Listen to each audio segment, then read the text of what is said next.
On est dans le manuel orange.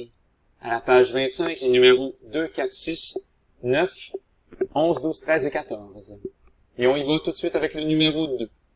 Bien sûr que les réponses sont là, à l'écran. Bien sûr, on pourrait prendre la calculatrice, tout simplement, et par exemple faire, je sais pas moi, 23 divisé par 9. Alors, si on fait 23 divisé par 9, on va avoir quelque chose à l'écran qui va ressembler à 2,55555. Et on va pouvoir dire, c'est 3 ici, 2,5 périodique. Mais si on y va de façon un peu plus intelligente, voici quelque chose que j'ai appris lorsque j'étais en deuxième secondaire. Prenons par exemple, lui ici, 0,2555555. Il est écrit là d'ailleurs, on l'accueille. Comment on peut faire pour trouver la fraction qui donne naissance à 0,2555555? Ben, vous allez voir, c'est vraiment intéressant. Alors, ce nombre-là, 0,2555555, je vais l'appeler x, tout simplement. Et si je faisais x 10, on aurait 10x. Mais pour faire x 10, il suffit de bouger la virgule, et au lieu d'avoir 0,2555555, je vais maintenant avoir 2,55555. Et si je fais encore x 10, on va maintenant avoir 25,55555. Il suffit de bouger la virgule une fois. Mais si je fais x 10, j'ai 100x. Alors, vous allez me dire, à quoi ça sert de faire ça, de bouger la virgule et d'écrire 10x et d'écrire ensuite 100x? Ben, vous allez voir que c'est pas si stupide que ça. Reprenons notre 100x et notre 10x. Et si je faisais 100x moins 10x, on aurait bien sûr 90x. Et de l'autre côté, 100x, c'est la même chose que 25,55555. Il est ici moins 10x, qui est 2,55555. Voilà, il est ici. Et qu'est-ce qui se passe avec les 55555 lorsqu'on soustrait? Ils vont s'annuler, même s'il y en a une infinité. Il va donc rester 25 moins 2, ce qui va donner 23. On a donc 90x égale 23, ou bien donc x égale à 23 sur 90. Quel beau truc! 23 sur 90, c'est toi ici. C'est 0,25555 ou bien 0,25 périodique. Ben, on vient de découvrir que c'est 23 sur 90. Quel bel enrichissement. Je vous invite à trouver ça merveilleux. À la question numéro 4, on veut savoir quels sont les nombres rationnels, quels sont les nombres irrationnels. Ben, ici, racine de 1 quart.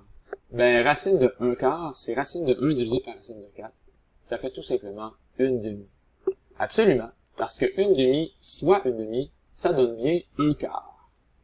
Alors, racine de 1 quart n'est pas un nombre irrationnel, c'est plutôt un nombre rationnel, comme dans toi ici, Q. Par contre, racine de 2,5, racine de 5 demi, c'est vraiment un nombre irrationnel. Si vous faites racine de 5 demi, ça ne va pas donner quelque chose de joli dans l'écran de votre calculatrice. Attention à ces deux questions-là. Racine de 3, c'est un nombre irrationnel. Plus 1, ça va rester un nombre irrationnel. Ça va faire 2 points quelque chose.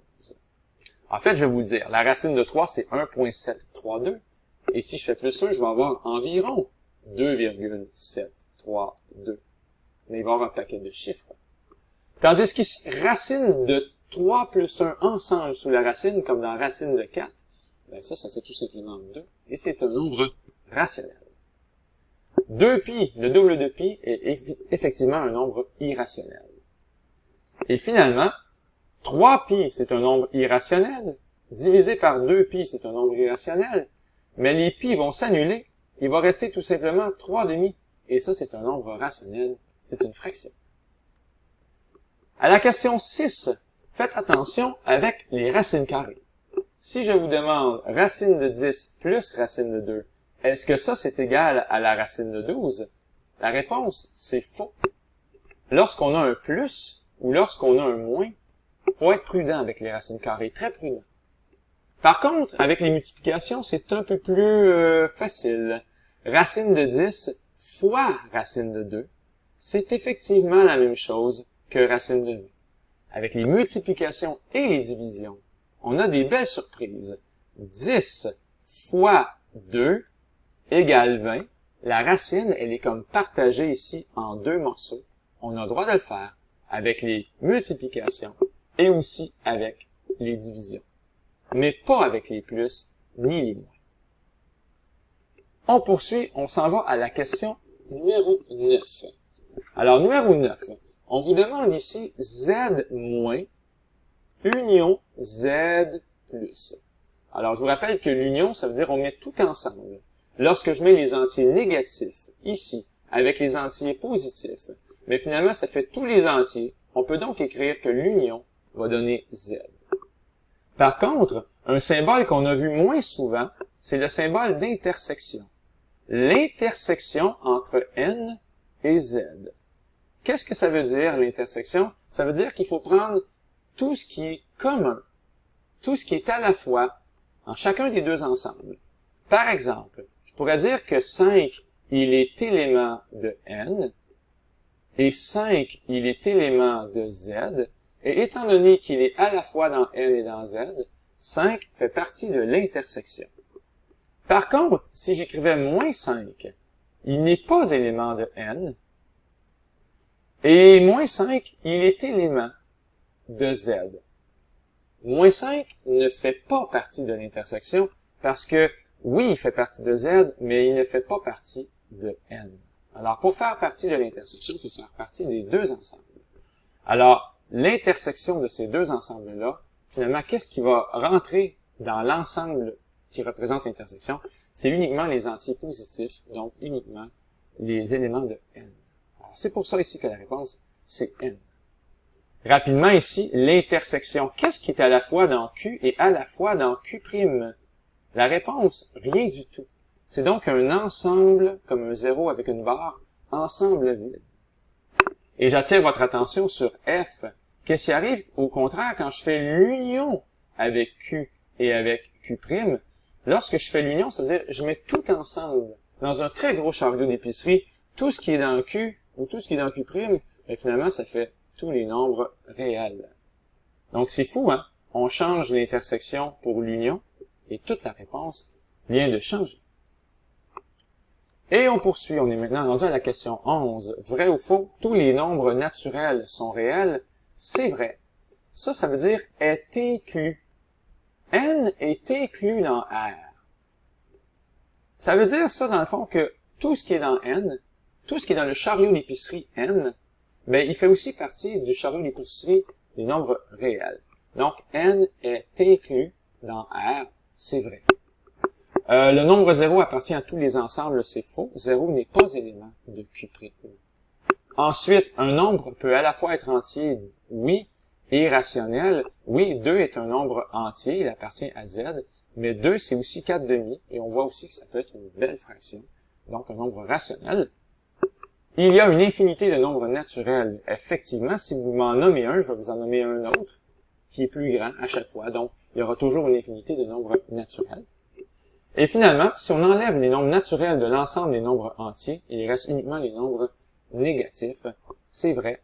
Donc, si je prends le panier d'épicerie des nombres entiers et que j'enlève les nombres naturels, qu'est-ce qui va rester dans mon panier d'épicerie? Il va rester des nombres négatifs. Donc, ça aussi, c'est vrai. On s'en va maintenant à la question 12. À la question 12, on veut trouver un nombre irrationnel entre 0 et 1. Peut-être que vous ne le voyez pas ici, c'est écrit racine de 2 sur 2. Mais ça, je vous annonce que c'est un nombre irrationnel, il est plus grand que 0 et il est plus petit que 1. La preuve, c'est que racine de 2, on le connaît maintenant par cœur. C'est 1,4, 1, 4, 2, 3 petits points. Bon, ça c'est pas entre 0 et 1, mais si je le divise par 2, racine de 2 sur 2, ça va commencer par 0,707 de mémoire. Et là, vraiment, on a quelque chose qui est entre 0 et 1. Racine de 26. Ben, la racine de 26, ça va être quelque part entre 5 et 6. Parce que la racine carrée de 25, c'est 5. Parce que la racine carrée de 36, c'est 6. Alors, quelque part entre les deux, la racine carrée de 26, ben, ça va être 5, quelque chose. Donc, on va être entre 5 et 6. Un dernier exemple ici. on veut un nombre qui est toujours un nombre irrationnel, qui est entre racine de 2 et racine de 3. Pas de problème. Racine de 2, ben moi, si je prends racine de 5 demi, ça va être plus grand que la racine de 2. C'est pour ça que j'ai écrit ici avec le petit bec de canard, racine de 5 demi, plus grand que racine de 2.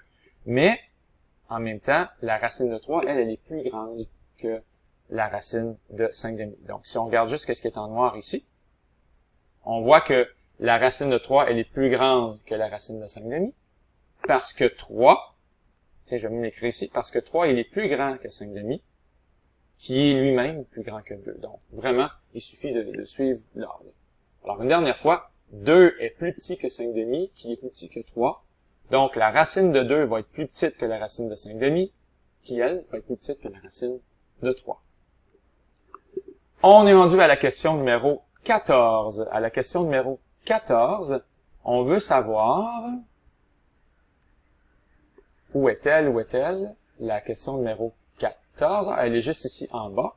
Donc, moins 6,3 est élément de Q, c'est vrai, parce que moins 6,3, c'est moins 63 dixièmes. C'est donc une fraction. Racine de 400, c'est 20. Et 20, ben, c'est comme une fraction. C'est comme 20 sur 1. Donc, n'est pas élément de Q'. 0 n'est pas élément de Q'. Alors, on en a des faciles.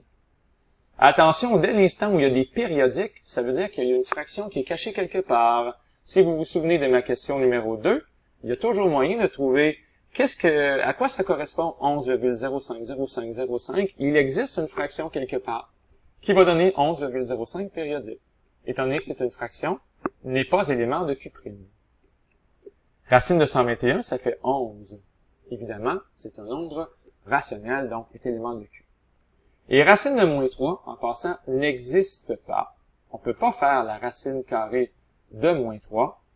Donc, ce n'est même pas dans Q', ce n'est pas dans Q. En fait, ce n'est pas élément de R. Donc, on n'est pas en secondaire 3, ni 4, ni 5, avec la racine de moins 3. Et on termine rapidement avec le numéro 13 que j'ai gardé pour la fin. L'aire de ce carré-là ici, elle est de 1 unité carrée. Donc, l'autre carré qui est ici, il y a une aire qui est exactement 2 fois plus grande. Pourquoi? Parce que la partie ici que je barbouille est exactement à la même aire que la partie que je barbouille maintenant. Même chose en vert, même chose en bleu. Donc, c'est le double de l'aire. Et avec ce processus-là, on comprend que l'aire, c'est 2, 4 et 8 cm² pour les carrés. Donc, ici, j'arrive avec un petit tableau que j'aime beaucoup. Si on connaît l'aire de chacun des 4 carrés, 1, 2, 4 et 8, on peut trouver facilement la mesure d'un seul misérable côté. Parce qu'il suffit de faire la racine carrée, comme dans la racine carrée de 1, ce qui donne 1, la racine carrée de 2, qui donne racine de 2, la racine de 4 qui donne 2, et la racine de 8 qui donne racine de 8. Et donc, on a ici la mesure d'un seul côté. Alors, pour trouver le périmètre, il suffit de faire fois 4. Donc, le périmètre du petit carré ici, c'est 4. Ici, c'est 4 fois la racine de 2. Ici, c'est 4 fois 2. Et l'autre, on va avoir 4 fois la racine de 8. Et maintenant, pour terminer cette petite vidéo-là, on vous demande à la question C, quel est le rapport entre les périmètres? Le rapport, ça veut dire si je divise le périmètre de lui avec le périmètre de lui. D'ailleurs, c'est fait ici. 4 racines de 2 divisé par 4. Ben, les 4 vont s'annuler, et donc, le périmètre, il est racine de 2 fois plus grand. Et ça va marcher aussi si je change et que je m'en vais comparer ces deux-là. Mais ça, c'est plus des maths de 4e secondaire. Je l'ai fait ici. J'ai fait le périmètre de lui divisé par le périmètre de lui. Et ça donne aussi racine de 2. Mais ça, encore une fois, c'est des maths de secondaire 4. Finalement, à la question D, on veut savoir quel est le rapport entre deux carrés dont les côtés sont parallèles. Ben, si vous regardez comme il faut, lui et lui, les côtés sont parallèles. Et quand on compare 8 avec 4, ben, c'est normal que ça fasse une réponse de 2. Donc, voilà, c'était un corrigé rapide, et j'espère que ça vous a aidé. Bye tout le monde, c'était Luc Allard.